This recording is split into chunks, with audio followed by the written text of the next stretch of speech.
Hey everyone, it's Dr. Ramani here. You've had sort of a full day of me here, and I'm going to say I'm a little bit of a tired lady, but we are going to. I wanted to do this live though because it's my last chance to do it for a while, and I wanted to tell you about a couple of things we have going on and talk about some things that are topical and answer a few questions for folks in this space, and we'll go from there. So I will be taking some questions at the end. So go ahead and start thinking about those, especially based on the topic that I'm talking about. And one of the things I wanted to talk about, I mean, there's so many things, like, every day one more thing happens that makes me say, wow, there's so many, yeah, there's so many different ways for people in these relationships or who are recovering from these relationships to, and here I'm trying to give a place of clarity, but there's so much muddiness out there in the world. Now, we talk a lot about love bombing, right? And I think that that's one of those things, and we think like love bombing is, we have this most simplistic kind of a definition of it. And then that most simple definition of it is that the excessive romance and the kind of being overwhelmed by the kind of fairy tale of it all. That's what we often think of. And we miss all sort of some of the jagged edges of love bombing, some of which is simply someone telling you exactly what it is you want to hear at the time you want to hear it. And that might be more potent than any dinner out or any night out or any gift you could get. That the thing you want to hear, whether and for some people, in fact, this is a topic that comes up over and over again, that one of the great risks to being in a narcissistic relationship is wanting to be desired. And I know you're like, well, wait a minute, isn't that something a good thing? It's not that it's not a good thing, but that the wanting to be desired still represents a process where someone's coming in and sort of swooning over you, right? It's the wanting to be cherished. And part of like wanting to be desired, wanting to be cherished, it's often locked into earlier life patterns of not being fully seen. And there's something sort of, again, it's sort of, for many people, it's this kind of this sense of security that somebody wants me so much. The problem with that, though, is narcissistic people are better at desire than anybody out there. They've got it wired. They know how to be passionate, and they know how to be to make a person feel like they're the only person in the room. It's a very unique quality of narcissistic people. And I think it is that almost obsessive laser focus they can bring in the intimate space, because they're trying to win someone over. They're trying to sort of lock their supply down. In fact, what we're really supposed to be looking for in a relationship, if you want it to be a long-term one, isn't so much that wanting to be desired, but almost that wanting to be alongside someone in a very shared way. But one of the little quirks that to take on about love bombing is sort of, I think if we were to do an exercise, and you can even do it right now, and especially if you're not in a relationship and you were thinking, if somebody did these things, it would really, really win me over. Somebody did whatever things they did, it would really, really that's what I would take notice of. And it's a very personal exercise. You don't have to share what you're writing. You can if you want, but for some of you, it may be literally experiences. Somebody who, again, created a really, really romantic kind of an experience for you. For others of you, it could be someone who listens to you and really listens to you. And especially if you've been through a narcissistic relationship in the past, this idea that someone who's really paying attention to you. And for some of you, it could be something like someone who does things for you. And here's where it gets a little bit funny, right? And what I mean for does things for you, it could be anything from they come in and they're like, wow, like here's some stuff around your house that I could fix for you, or let me help you with this. Let me help you clean up the kitchen after a meal. Let me do. I'm telling you this as somebody, we talk about those damned love languages, to whatever degree you subscribe to that. Whenever I've taken that test, there's not even a close second to me. I'm acts of service all day. Like that's me.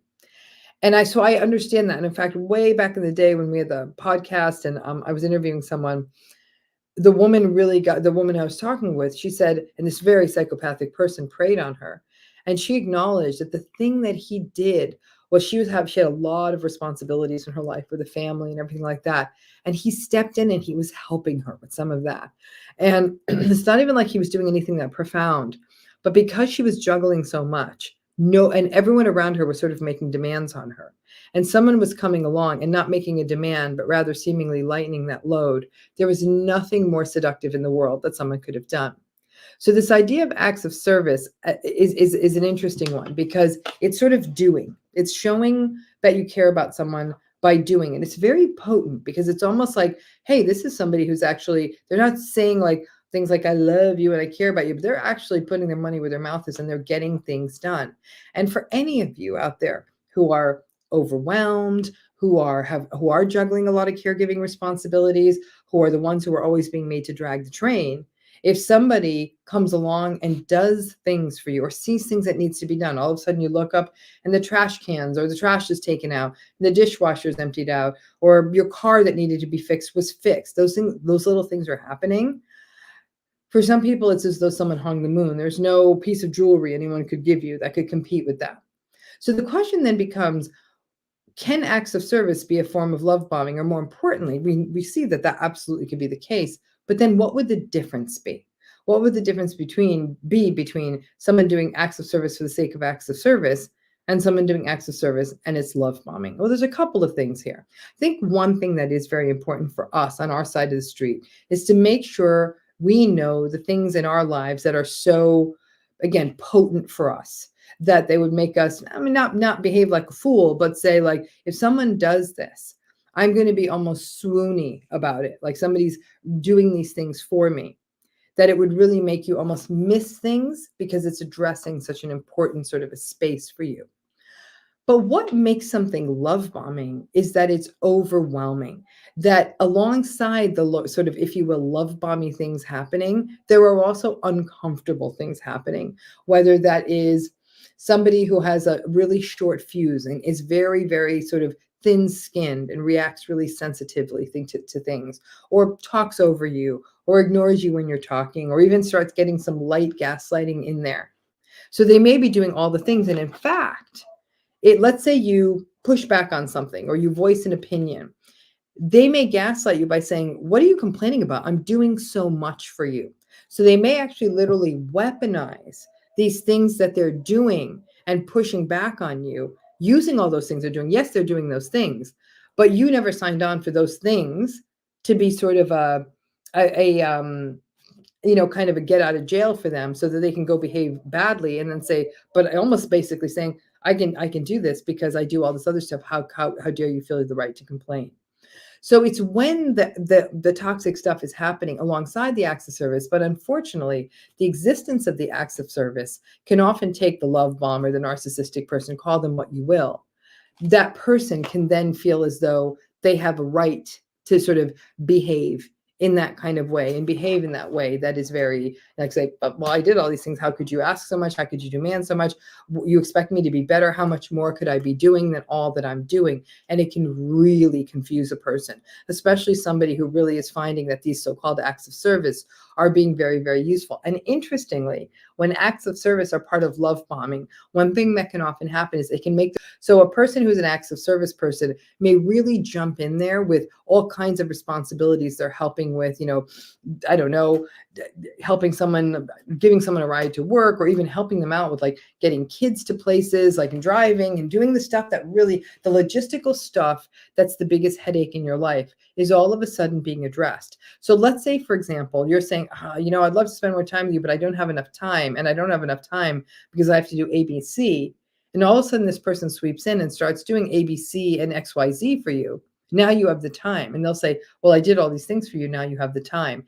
And so what happens is you might, even without thinking about it, almost become a little bit reliant on them because they are getting things done for you. And because of that, they may get sort of integrated into your life in a more difficult way that you can't extricate them as easily. So pay attention to that. Again, I say this as somebody who's a very acts of service person. You do acts of service for me, I practically break down and cry. I'm so, so grateful just because I'm so overburdened. And as a result, I notice even when it's not love bombing, but I actually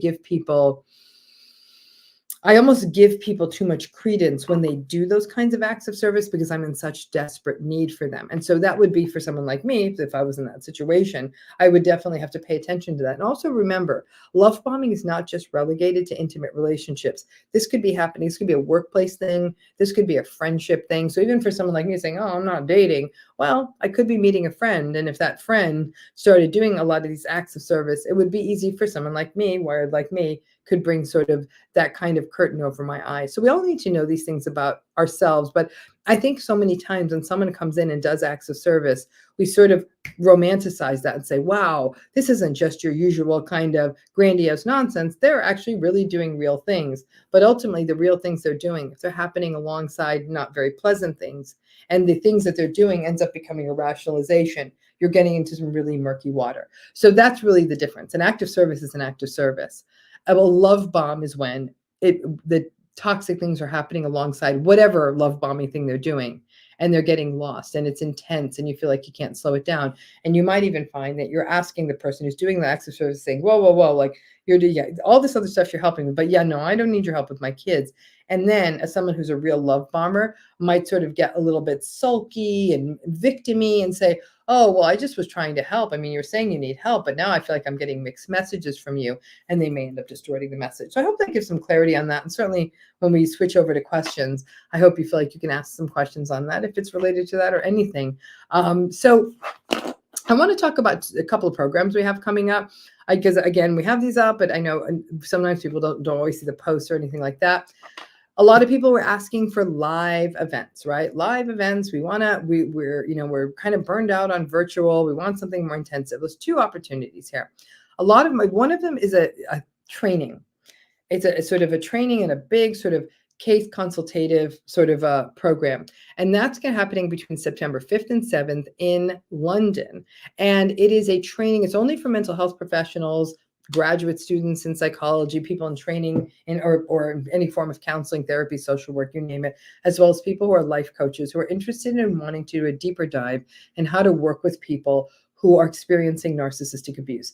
A lot of therapists we were not taught this in school. And while I do have asynchronous online trainings, I'm very proud of, it's still that still doesn't offer the opportunity to do the deep case conference dives in real time, where clinicians are all sitting in a room and talking and really breaking cases down so we know how best to work with clients. People are like, why are you doing this in London? Why aren't you doing it, in the United States? Because there's so much less of this kind of training available in Europe and in the United Kingdom. There's been a lot of ask for it, and there's other sort of other practical reasons, but we opted to do it here for this first one. I'm not sure when and if we're going to do another, so this is a pretty rare opportunity because there's a lot of logistics involved in this, and it's not something I think we're going to be able to duplicate year over year. So if it's something you're interested in, again, you can go ahead and look at the video description or in the Instagram bio, depending on where you're watching us. Those of you who aren't therapists, clinicians, coaches, or anything like that, and you're just really looking for a deep dive for yourself and want that live experience to meet other survivors, to talk directly with me, as well as a couple of other experts in the field. From November 1st to 3rd, there's a retreat for survivors, as anyone healing from narcissistic relationships or trying to navigate from them. That happens in Boone, North Carolina, at a beautiful retreat center. And it's a chance not just to focus on healing, but really on, sort of excavating you and doing it in a place that is very, very calming and relaxing.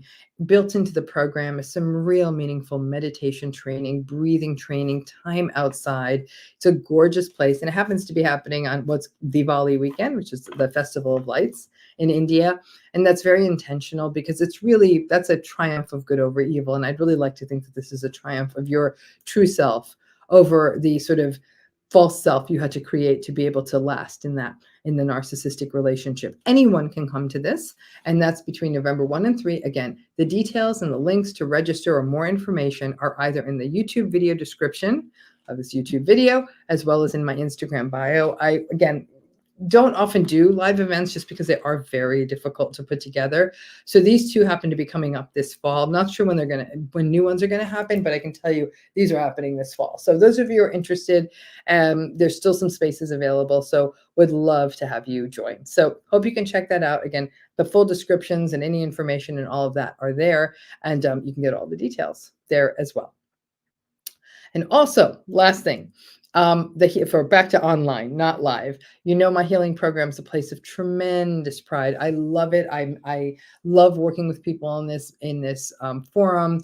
That we get to do a very deep dive every month on a different topic. There's a magnificent community that has grown up on an online community. A lot of you are saying, "Gosh, I feel so alone with this."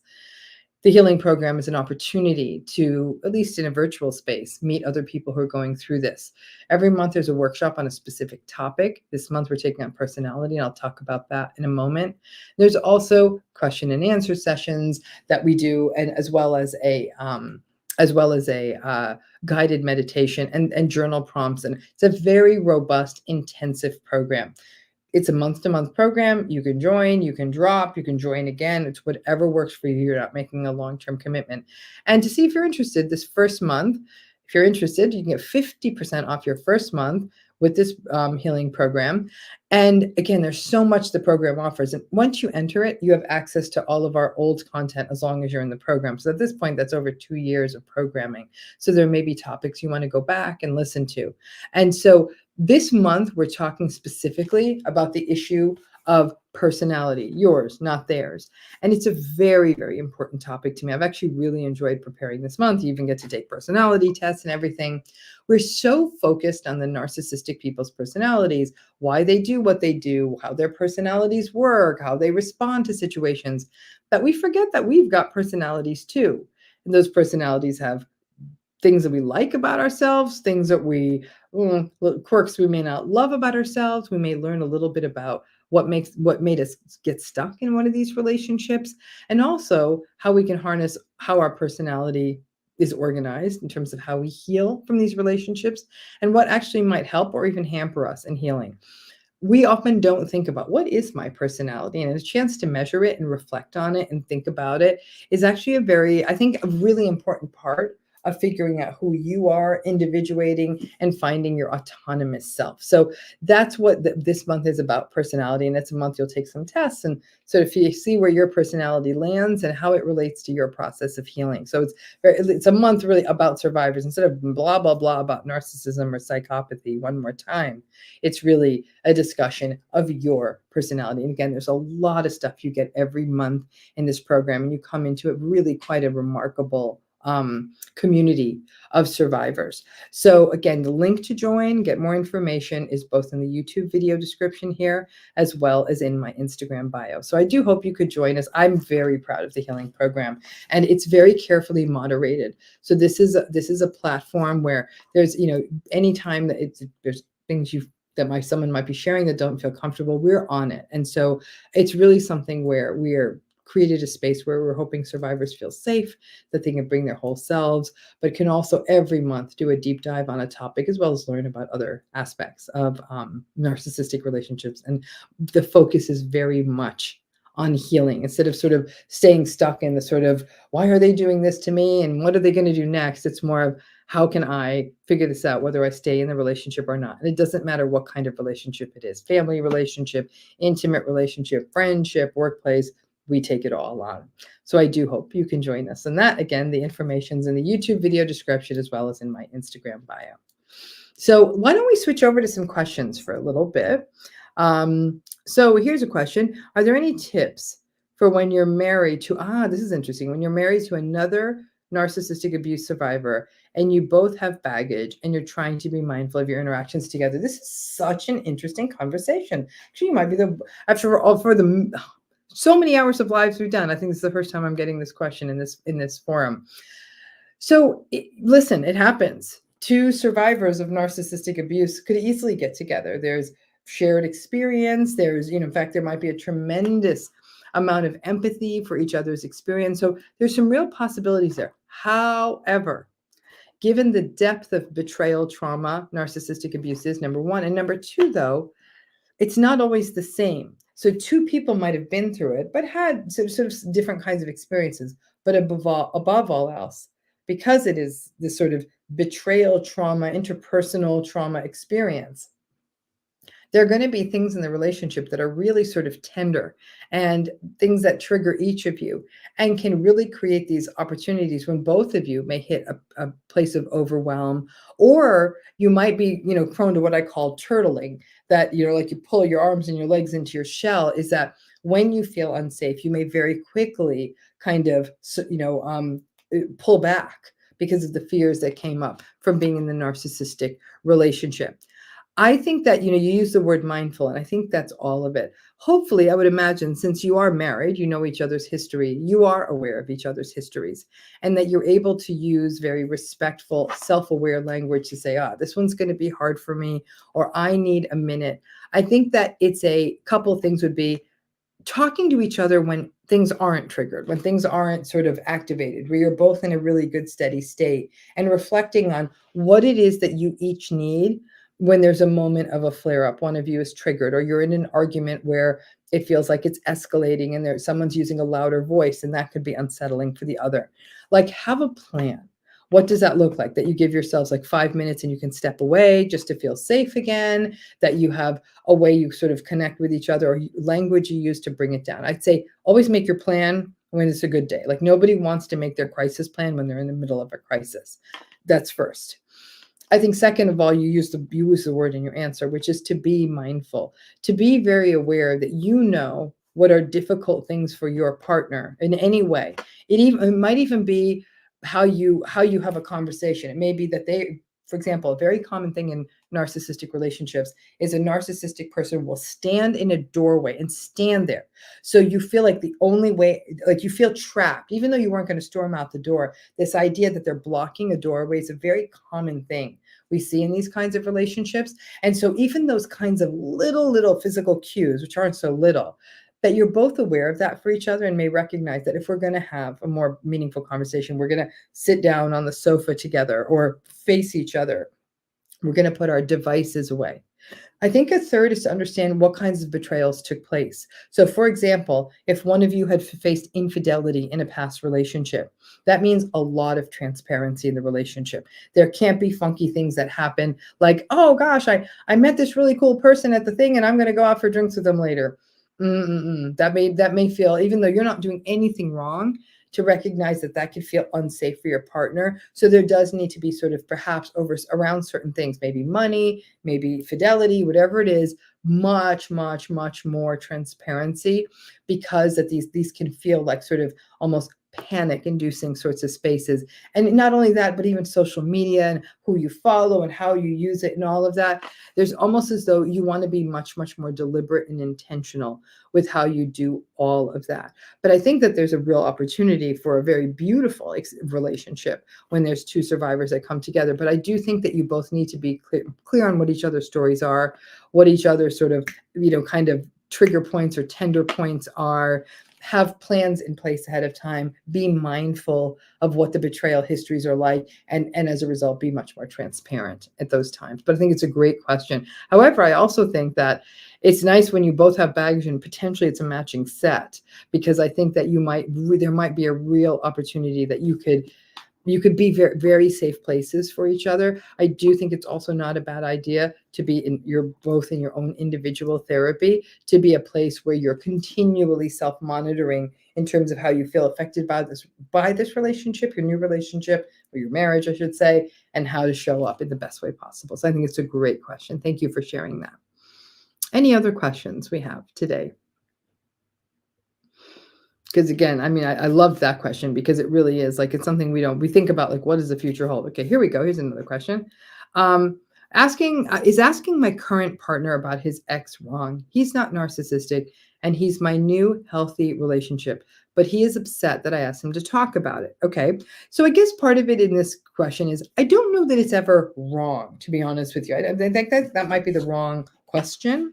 But what might be happening here is that there's for whatever reason, something is sort of, you're saying it's healthy, it's a good relationship, but there's something happening here for them given like maybe I mean, we don't know what happened in their past relationship. We can only speculate. Maybe there was something really bad that happened to it in it that they don't want to talk about. Maybe they feel any number of confusing ways about it. Maybe there are things that were really shame inducing in that relationship that they don't want to talk about. But I think it's also for you to think to yourself, what is it that I want to know? Like how is this moving the needle? You might say it's just simply curiosity, that I'm curious because this was an important person in their life. And so I would say that always in any healthy relationship, you always want to lead with empathy, and to have empathy with that and take ownership and say, listen, I'm, whatever that's, it's just sort of taking ownership. I asked something and I should have checked in, and I apologize if that was uncomfortable. And then maybe make known what it was you were asking about, saying, I'm genuinely curious about all of you and want to know. It's very clear, I hear you, that you don't want to talk about this. And then, if you feel you can just sort of put it down and let it go, then maybe put it down and let it go. And there may be a point in the future that they feel more comfortable and will bring it up. But as the relationship unfolds and you feel, that it is continuing to be healthy, listen, we don't know. We have no idea why a person won't talk about a past relationship. There are a lot of reasons that might be the case. And so I would say, as long as it feels healthy right now and you feel that the lines of communication are open and you feel seen and heard, you want your new partner to feel seen and heard too. And to really recognize that you heard them. Don't be insistent. That's definitely going to be experienced and felt like a boundary violation, to say you hear them and you apologize if you encroached on anything uncomfortable. You were just genuinely curious, and that you understand, and that you're here if they ever want to talk about something related to that, and then let it go, because I think it'll lighten the burden in the sense that somebody maybe feels that someone's being overly inquisitive. Like I said, we don't know what his reasons are, and I wouldn't push for that. You may not want to say to him, well, why don't you want to talk about it? Because to him, that might be the equivalent of him talking about it. So I'd say if it feels good right now, he's definitely said that this is a no-fly territory. And so for now, honor that, file it away. Like if you're together long enough, my guess is that it's going to come up spontaneously at some point, or someone who knows him is going to bring up something. So the information will come, but this is, as long as you really care about this relationship, I'd put this one down, this topic down, because it could just antagonize a situation in an unnecessary way. And also check in with yourself. What does it mean to you that that this person isn't sharing this to you? Because it's not as though they're the only person in the encounter. That also may be uncomfortable for you because you're missing a piece of someone's life, and that's understandable. So, to validate what that must feel like. So we have another question. Okay, it says here, how do I get over the trust thing and fear of dating again? I don't believe anyone. So first of all, so normal. If you've been through a narcissistic relationship, I love that you called it the trust thing, because it really is the trust thing. Is how do you learn to trust again when you have been betrayed in such a fundamental way? I had a very interesting conversation with my team yesterday, and it was, I think that what happens is, and I think intimate relationships are unique, right? Because we tend to have only one. And so if the person asks this question, the last relationship they were in, they were betrayed in that relationship. And then they're trying to put themselves, and depending on how long the betrayal lasted, and the sort of the reach of the betrayal and the harm of the betrayal and all of that, it can be really, really hard to ever imagine trusting someone again. You know what I say? A couple things. Number one, you got to have at least 1 year, no dating, no relationship, none of that after a narcissistic relationship ends. Part of that is so that you can practice the experience of trust in what I'd call almost lower stakes relationships, like friends and things like that, where monogamy isn't, like those kinds of betrayals of trust don't have the same kind of oomph. So you have that experience of spending time with people you trust and not throwing your hat into the ring of dating right away. So if it hasn't been a year yet, you don't even need to think about the fear of dating yet, because you're not even in the zone of trying to do that. Then there is the sense of, and again, this is what I was talking with my team about, is that if you have these things happen, you're living your life, and once again, someone else really fundamentally lets you down, or you believe in them and they do something wrong, those things start to happen. And you're like, okay, here we go again. I can't trust anyone. What you do need to do, though, is open the lens a little wider and say, well, no, actually. in the last several months, I have met some people I trust. It's so because we have to put so much more energy into the people we don't trust that we sometimes forget that there are some good people across our paths. And I was having a similar moment. Like I was having multiple things where I was not trusting people and they were sort of, there was problems and I was feeling like, oh man, is this all how everyone is? But then what happened was there were some really magnificent people I had met, and one in particular, and I thought, that was actually amazing. I really took a chance in getting to know that new person, and that relationship ended up turning out to be a really fantastic collaboration and friendship and all of that. So not all are bad, but I think when something goes well, not that we take it for granted, but we don't put it in the top shelf the way we do the people who sort of betray us or let us down, because things that are harmful capture up more of our, if you will, our awareness capacity, because we want to stay safe, right? It makes more sense for our brains to detect things that threaten us rather than things that are good for us. Because the things that are good for us, okay, great, but the things that threaten us can harm us. So we're much more focused on that. So I would also take some stock of the people around you that you do trust, because there might be, even if there's a couple of them, like I do just trust this person. Like I have the capacity for trust under the right circumstances. But the getting over the trust thing is time. It's continuing to have it and build it out. And maybe if we want to call them lower stakes relationships, paying attention to where it does exist in your life and taking it slow. I get the not believing anyone, and I'm telling everyone this. Once you go through a narcissistic relationship, a significant one, your relationship with trust will change probably permanently. And I really have to say, here's what's interesting. Even though childhood, like parental, like having narcissistic parent relationships are so developmentally impactful, the betrayals we experience in adult relationships are what really mess up our trust, because it's like an adult trust betrayal begets the fear of more adult trust betrayal. The stuff that happens with our parent, narcissistic parent or parents sort of leads us not to trust ourselves. But the stuff that happens in adult narcissistic relationships puts us more on edge where other people are, because you can't trust anyone, everyone screws you over, that kind of thing. So understanding that too, that when this happens in again, especially in adult intimate relationships, it can really do that. But that's what, again, a year off from dating after a narcissistic relationship ends, at least building it up in other places. You will get there, but it'll never look the same as it once did. Once all of us had a much more innocent, wide-eyed trust, go through enough narcissistic relationships, and that changes in a permanent way. But we want to lift it from a place where it feels almost like a unwillingness to trust anyone to maybe more of a healthy discernment and saying like, I'm not ready yet. I need to get to know you a little bit more. And that trust then starts becoming something that's earned with you rather than just given to someone out the gate. So thank you for that question. It's a great question, and it's something that so many people grapple with.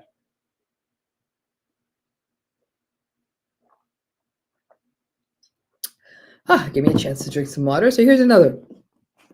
Do you have any advice on how to rebuild your sense of self after growing up in a narcissistic household? It's a great question. It's actually building on what I was just saying. Rebuilding a sense of self after a narcissistic relationship. And I just had a conversation about this earlier today, and I think the best way to think of it is actually as an excavation. And what do I mean by an excavation? Even the cover of the book, I have it on my water bottle. See how it's all those layers? That's really meant to sort of, in a way, capture what rebuilding a sense of self is. It's all there, right? Your sense of self is not something you're going to go outside of yourself looking for. It's all there, but it's buried. It had to be buried because you couldn't have attached and remained attached to a narcissistic parent if your true self emerged too much. And if your true self did emerge too much, it was knocked down, basically pushed down under those layers, getting buried more and more. So when you come into adulthood, and you've had this narcissistic parent, caregiver, whomever, and you really had to deny those elements of yourself. The excavation means sort of gently digging into yourself and pulling all of that out. And I mean, really the visual is, when it's archaeologists, they don't take like a big backhoe and sort of just take big clumps of dirt. They use tiny little shovels, even though they're digging into a big pit, and little brushes. Everything they're pulling up delicately because it's precious. You can use that visual. You're taking that little trowel and that brush and sort of excavating into yourself and paying attention to the little pieces that you find and saying, oh, I liked this and I do like this and I do find myself really comforted by this. A lot of this is also tuning into your body, paying attention to all your senses. Like, and this is everything from like, how do I like to spend my time? What are my core values? What do I value? Like what in the world at large, who am I? What do I stand for? What am I about? To really grapple with those questions. And you might say, I don't know what I stand for. You stand for something. I mean, it might be that you care about a group that's vulnerable. It could be animals, it could be anything. It's easy to sort of block yourself in that exercise. You might also want to pay attention to things where you feel the most comfortable. Say like, wow, when I'm in this place, I feel comfortable. When I'm with these people, I feel comfortable. When I'm listening to this kind of music, I feel very soothed. These pieces slowly but surely sort of emerge. And you also have to pay attention. And it's almost like, imagine it as a piece of paper with two columns: who you believe you are and who you were told you are, right? Because that's the big struggle when you were raised by a narcissistic parent. You're told you are something. You like this kind of food. You like doing, you want this kind of job. You are, you want this kind of life. You're literally told, as though you're being sort of programmed, what you are, who you are. You might even be told things like, you're very demanding, you're very needy, you're very difficult. Those are all things you might have also been told about yourself. So whether you do it literally or metaphorically, literally take a piece of paper down the middle, what you were told you are, who you actually believe you are. And so when you read something like you're difficult, say, Tony, I don't think I'm actually difficult. Actually, I'm a really go with the flow person, and sort of sit with that for a minute. You're told that um, you want to, I don't know, get married and have kids. You're like, I'm not so sure that that's my cup of tea. Whatever it is, you pay attention to some of that.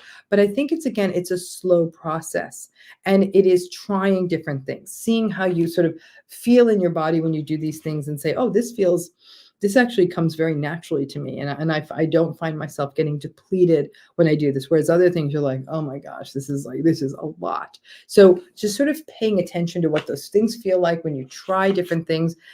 You know what? If you have people in your life that you love and trust and actually do get you, ask them, like, can you tell me like who you think I am? I actually recently did this exercise with a group of people I didn't even know very well. And they'll tell you, say you are this and you are that, and tell you quite accurately what they think of you, and hopefully in a very loving way. That's another place. Rarely should we look externally, but there are some people who've been around us long enough who might really get who we are. And then find the things you like to do and frankly are good at, and do them again. Because developing that sense of being able to do something, it can also really build a sense of self in us. It's a process. And I'll tell you frankly, a lot of people never fully get there. I think that it's a relatively small percentage of people who really do know who they are. And in fact, some people don't get there until they get quite a bit older, and they're no longer doing the same kind of hoop jumping. It's no longer about hitting all the societal, you got to do this, you got to get the job, you have to have a relationship in the house and all this nonsense. But really they can say now, I think I'm having a better handle on who I am, but there's no reason that can't be done younger. But I think it helps a lot to understand that some of what blockades us is that we're so stuck in what we were told and who we were told we are. So that's why it can be helpful to write that piece down, because once you see that, you're like, okay, these are not things that I am. And so then you can start also figuring out like, okay, that's what I was told. Now I understand why I'm having trouble identifying what it is I am. But it's a self-exploration in many, many ways. It's trying things. It's trying things and saying, this isn't a fit for me, or trying something and saying, this really feels right to me, and making this a very interior process. Don't check in with other people, but allow that to unfold. And more than anything, I don't know, how do you not go back to that family of origin and let them know what this process is? Because as soon as the people who are trying to keep you down hear that you're trying to do this, they're going to try to knock you down again. So this is definitely a task that needs to be done at a time when you're somewhat disengaged from that system, or not sharing with that system what you're doing. But it's such an important thing to do. So I hope you keep doing it.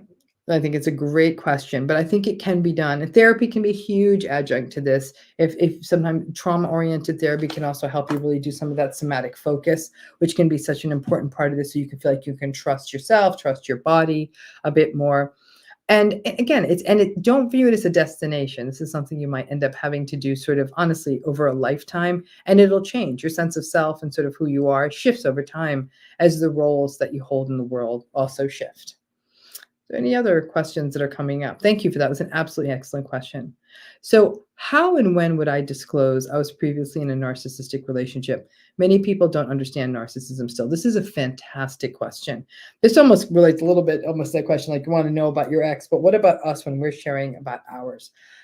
I think it's all about how we share about it, right? It's certainly not going to be an opener on a new date or when you meet a new person, because I agree with you.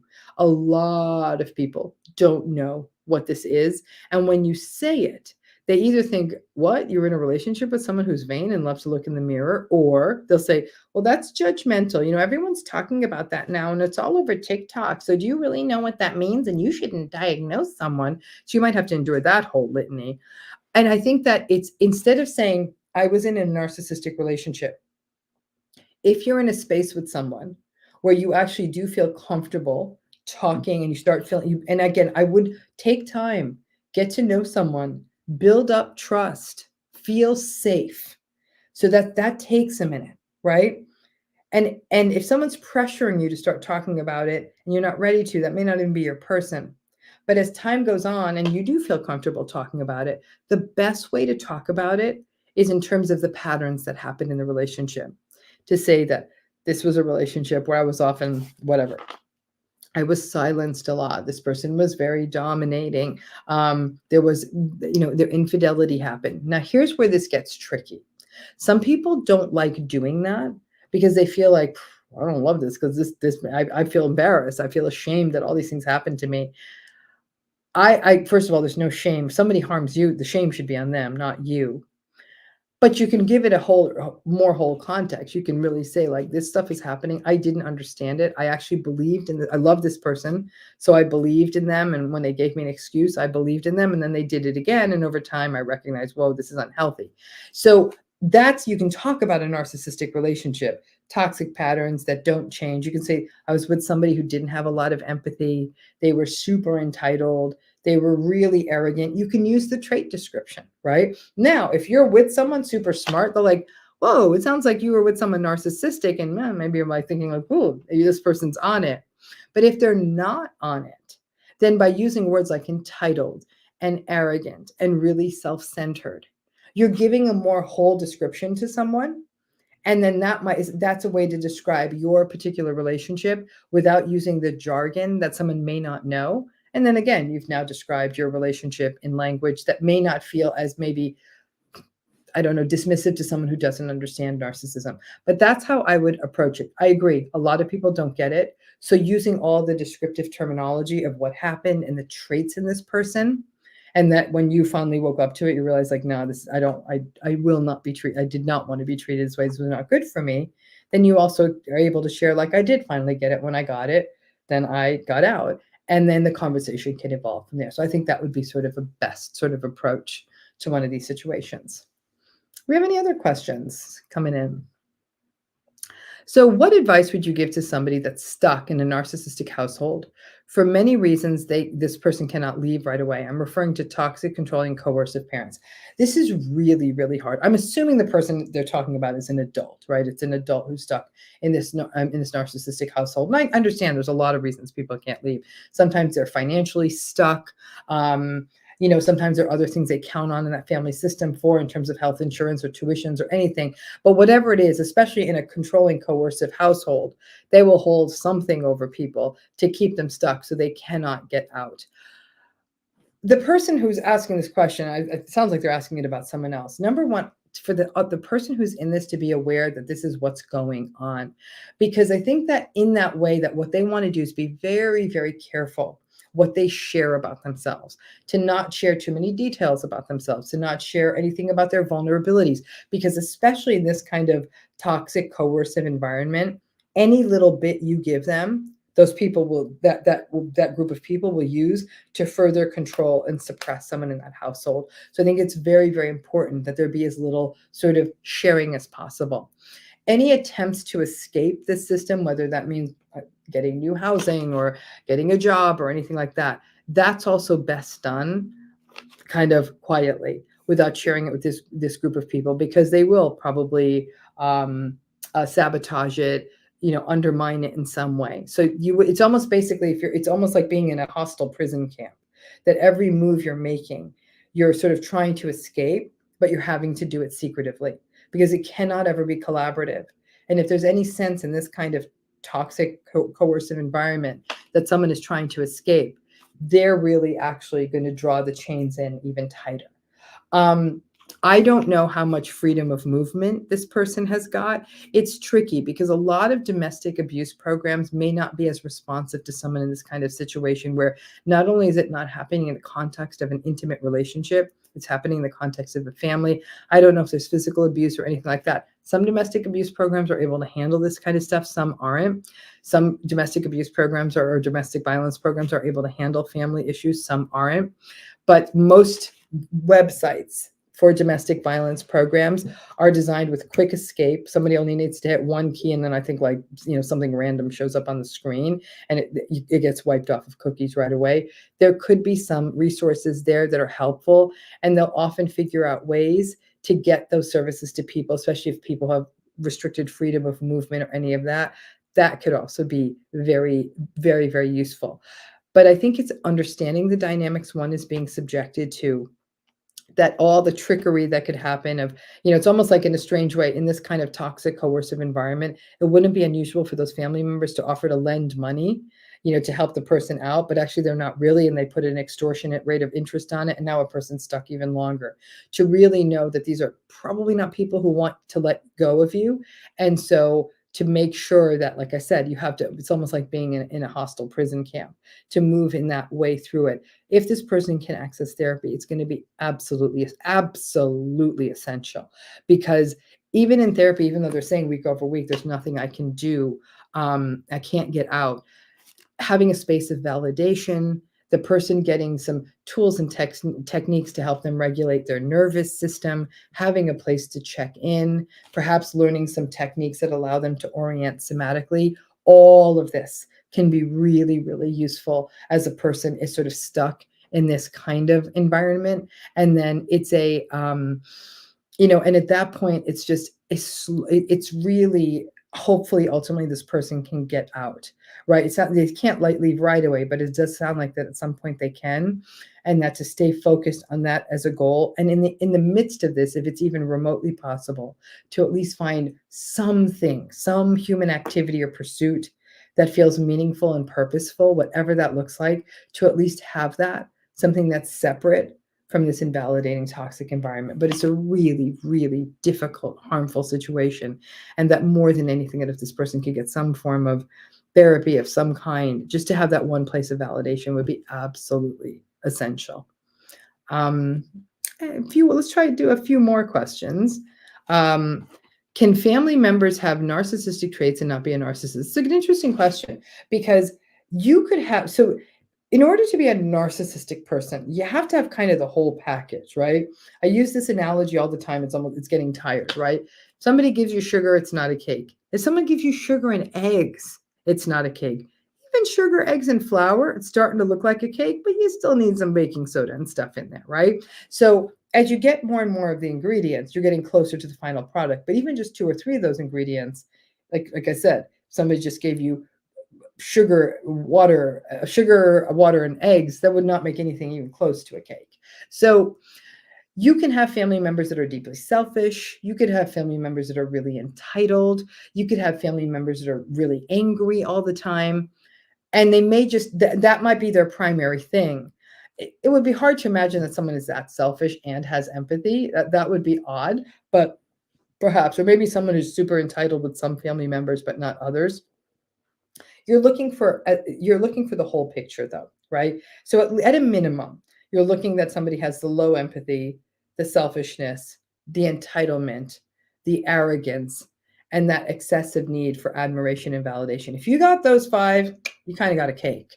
And if those are chronic traits in this person, and then when you throw in there things like they get angry easily, either overtly angry or passively aggressively angry, you're rounding out the picture. But if a person is just very selfish in your family, they may just be very selfish, but I would not, it's never enough to say if somebody's very, very selfish, but they don't have the other stuff, you're not going to be able to call them narcissistic. But here's the thing to the person asking this question, even having a couple of these qualities, like being selfish and entitled, that's a very, very uncomfortable person to have a relationship with, or a person who's just really kind of gets really angry quickly. That's a really uncomfortable person to have to be stuck in a family with, right? So you might have these family members who have these icky traits. They may not be fully narcissistic, but because of those traits, they're still very difficult people to get along with. So don't get too lost in, do they have enough of the laundry list to make themselves narcissistic, but rather, are their patterns, are their behaviors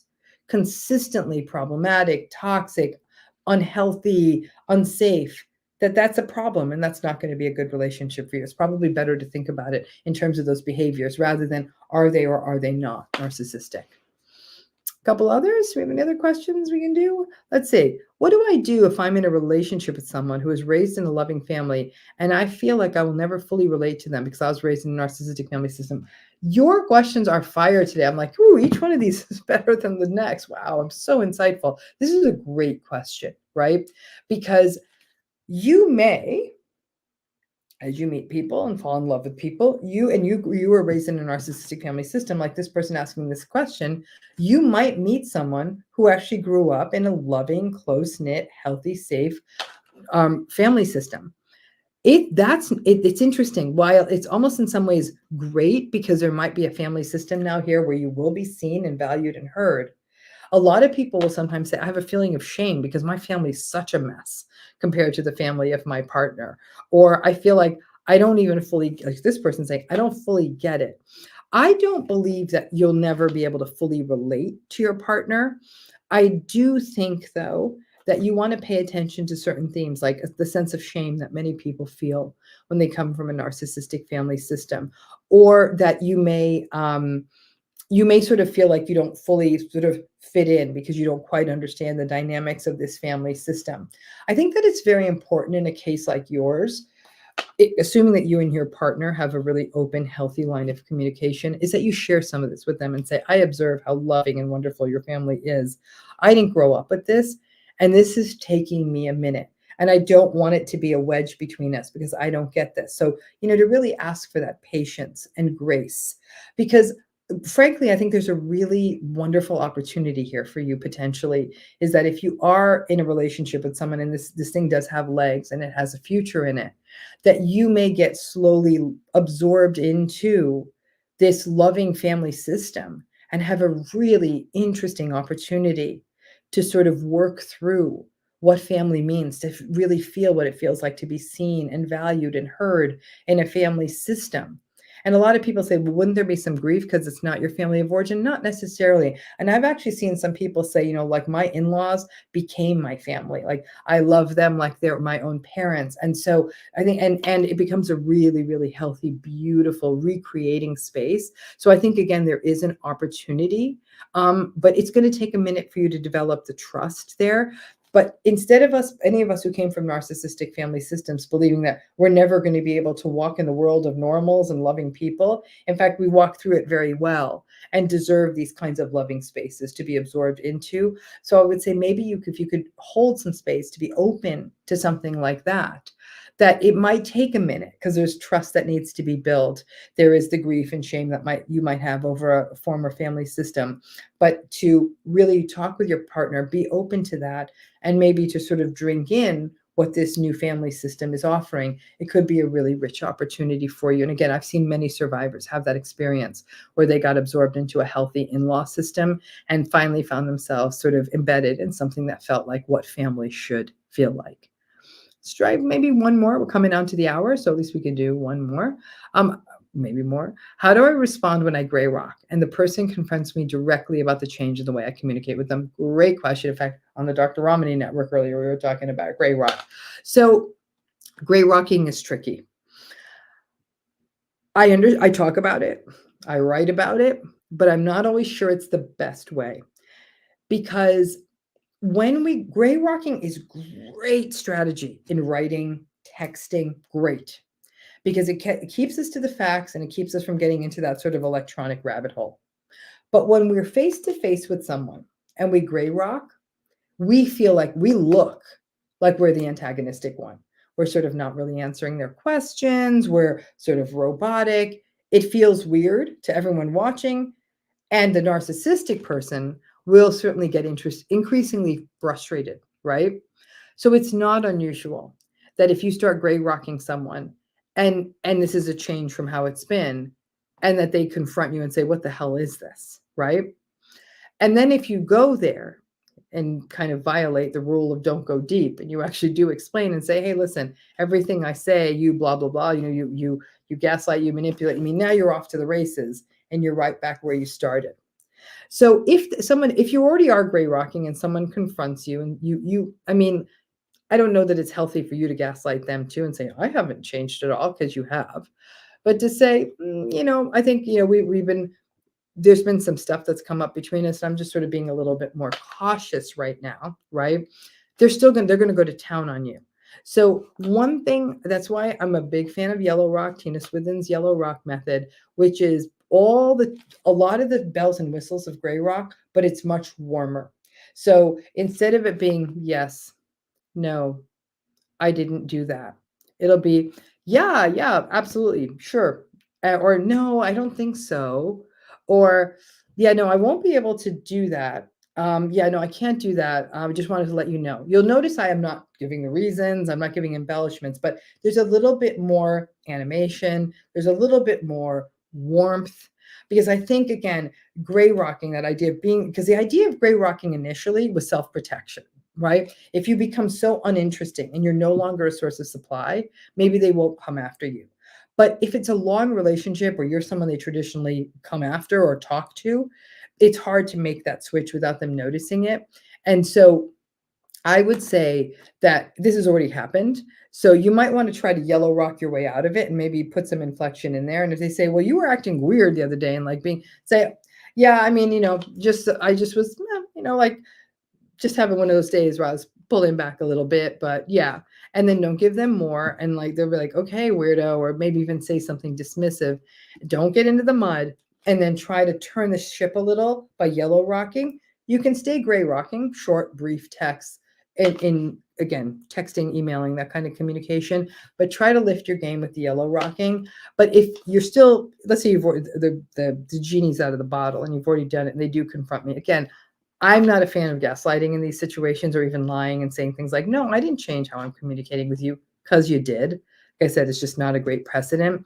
But what you can then at that point do is say, like, yeah, there's been some shifts for me. Yeah, just some stuff. And even with you and I. So just, I don't know, I guess I'm pulling back a little bit. But like I said, if you do anything like that, they're going to come at you. So if you can steer this over by trying some yellow rocking instead, that would be great, because otherwise you're going to have to deal with this conversation, and this conversation is going to put you back into the mud again. Let's do one more and then we'll round out the hour. Any others? Here we go. How do I get my siblings to respect my no contact with my mom? I'm not so sure you will. I mean, that's really, I hate to give you that answer. Bringing people over, converting people over to your point of view on no contact is almost impossible, because what you've done is, your siblings are now having to deal with the headache of your mother complaining about why you went no contact. Maybe your siblings don't, like they actually don't have a problem with your mother, or they're part of an enabling flying monkey universe with her. But I think that you may not ever get there. So what that does now mean is you may need to manage sort of how your siblings are in your life. You need to sort of have radical acceptance that they're going to keep trying to pull you back in. But I don't know that there's ever going to be a version. You can be bluntly honest with them once and say, hey, I didn't do this out of nowhere. You can do the one time you go into the tiger's cage. I went no contact with her because da da da da da da da da. I'm willing to bet that at least one of those siblings is going to gaslight you, or tell you you're being dramatic, or tell you you're being exaggerating, or ungrateful, or how could you do this to your mother, or your mother gave up so much for you. I mean, this tends to be pretty standard. So you have to be prepared for that. But at least the reason you did it wouldn't be, now it's clear, and you don't have to do that. You don't have to share that. But I don't think that there's going to be a version of this. If your siblings didn't come to this conclusion just by knowing the relationship, I don't know that there's anything you can say to them to convert them. So then you're going to, especially in these, if you're in early and no contact, you're going to have to find a way to work around your siblings, maybe change the level of contact with your siblings, or even say to your siblings, we're not going to talk about her. I can't talk about her. It's just too much. So I'll talk to you, but I don't want to talk about her. And you got to remember, to the degree those siblings have a line into your mother, you aren't fully no contact, because your mom's learning about you through them. Okay. So it does become a pretty triangulated structure pretty quickly. But will you convert them? It's very rare in family systems that if you go no contact and certain families are in disagreement with that, that there's much you can say to them to bring them over. So just have some radical acceptance and realistic expectations around that. So again, thank you for these absolutely magnificent questions. Again, I want to remind you of our programs. We have the 2 live events coming, one that's specifically designed for therapists. That's the one that's coming in London, September 5th through 7th. For those of you who want to do an ultra deep dive with ultra deep case consultation kinds of approaches, that's coming just at the beginning of the fall. And then in November, we have that wonderful Survivor live program in North Carolina. All of that information is available in the video description and the Instagram bio. Check it out, see if that's something you'd be interested in. And for those of you who have been considering, do I or don't I do that healing program? Could be a nice way to check it out for half the price. So if for 50% off, if you use the code for the next 24 hours, you can join the relationship healing program using the code. And this month's topic is actually really cool. Finally, we talk about your personality and not theirs. If nothing else, you may just learn a whole hell of a lot about yourself and get access to a lot of great stuff, workshops and other question answer sessions, journal prompts, a great community platform, library of all our old content. You get a lot. It's a robust thing. And it's, like I said, it's probably one of my most favorite things that we do. So thank you for spending an hour with me. I hope you learned something. Your questions, I mean, honest to goodness, insightful, unreal, fire. It's really showing me how much people are really, the developmental quality of these questions, how wise they are. People are getting this. So your questions are so smart. It teaches me how far you've come in terms of your healing and your understanding. A lot of therapists do not have the understanding that the people who ask the questions today do. So really pat yourself on the back for that. Thank you for joining. I hope you have a wonderful rest of your evening or day, wherever you are. We'll be having more of these live events as the summer proceeds, but for now, thank you so much. And I hope I'll be seeing some of you at some of these live events or any of the other things we're doing. Thank you. Bye-bye now.